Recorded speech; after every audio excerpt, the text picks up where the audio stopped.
Welcome to set 4, where we're going to apply both the melody and the chords in the required key. So why do you have to know the key signature of every song? Well, when you know the key signature of every song, you're able to immediately move into that song without playing too many wrong notes. And this is hard stuff because there are some keys that have so many black notes in them and you need to remember like the spacing between them. So it took me years to learn this.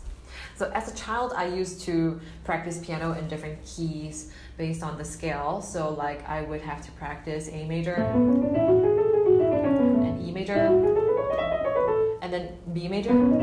So very quickly, I'm fast in knowing, oh, so scale degree 1 of B major is B, 2 is C sharp, 3 is D sharp, and so forth. But I hope you understand very quickly like how we go about doing this. So a great way is to refer to the chart, which I'm going to put into the course notes on how to quickly see the key signatures of every key and then to practice as such. So we need to sort of memorize it to the point where we're like a computer, we've got it installed. So if I have to play Twinkle Twinkle Little Star in C major, it's... And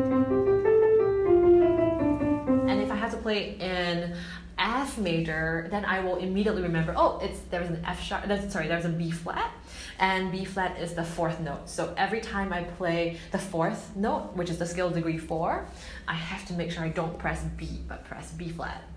Okay, so I go straight away to F. That would be my home note, that's my tonic now. And I'm gonna go 1, 1, 5, 5, 6, 6, 5, 4, 4, remembering the B flat there, 3, 3, 2, 2, 1. And with that, I can very quickly apply any song in any key. Great. So it's gonna be crazy to be so ambitious and say, oh, I'm gonna learn out all 12 keys right now. I'd like to recommend that you start from a gradually increasing number of key signatures. So the first one will definitely be C major. It's a wonderful key to begin with. And then the next 2 keys I'd like you to go into will be the ones with 1 key signature. For example, G major, which has 1 sharp, or F major, which has 1 flat. And then you're going to move on to the next, which has 2 key signatures. And then you kind of go add slowly to the 3 key signatures, 4 key signatures, and so forth. So I have 3 ways to share about how we can get good in all 12 keys. So first, it is to memorize the key signatures by rote. Now this is going to be pretty dry, but it does work. So you need to be so good that if someone sees you on the street and goes like, hey, what's the key signature of A flat? You're going to have to go, oh, it is 4 flats, and that is B flat, E flat, A flat, D flat. And you need to just get it right.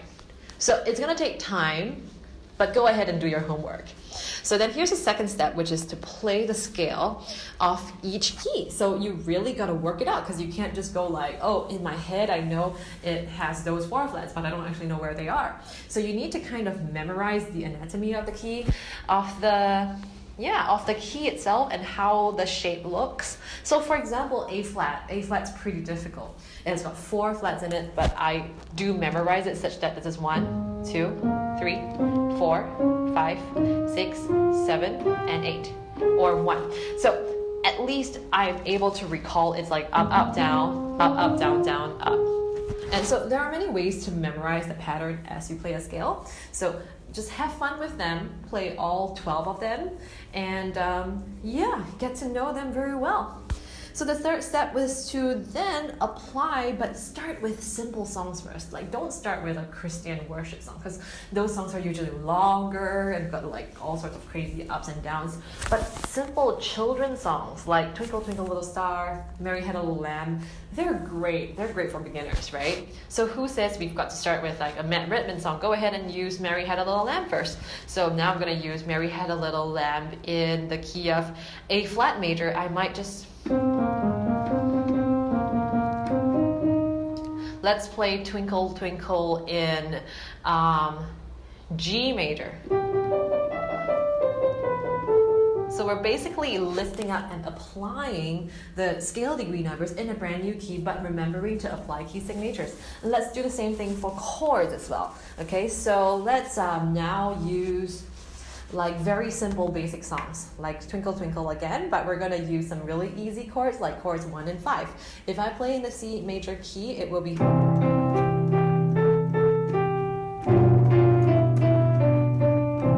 that's just a 1, 5, and a 1.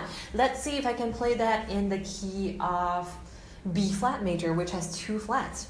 So first I need to figure out where my chords are, and then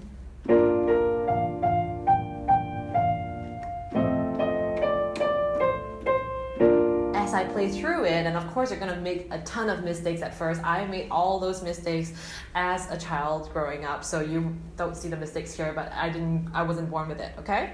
So go ahead, make sure you put in the E flat, the B flat when you're playing B flat major. So you kind of need to install like a filter in your head and make sure whenever you play, you've got to remember those flats and those sharps. So now that you know how to put in the flats and the sharps in those, combining the chords and the scale degree numbers, it's actually possible to slowly put together the worship songs. So now I'm going to try to play How Great Is Our God in the original key, which is C sharp, which is such a crazy key. So that was the C major we learned. I'm gonna go straight to C sharp major, and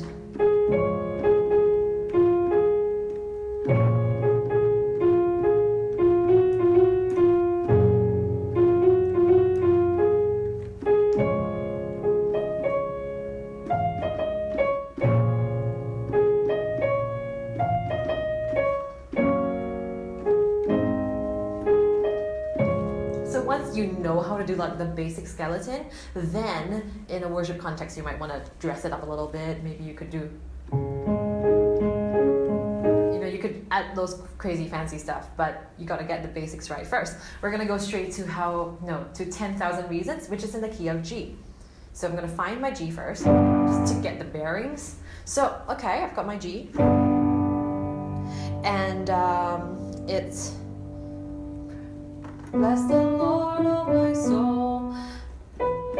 Chord 4. 1. Okay, so the idea is to bring out the melody and the skeleton like this, and then slowly you could embellish it to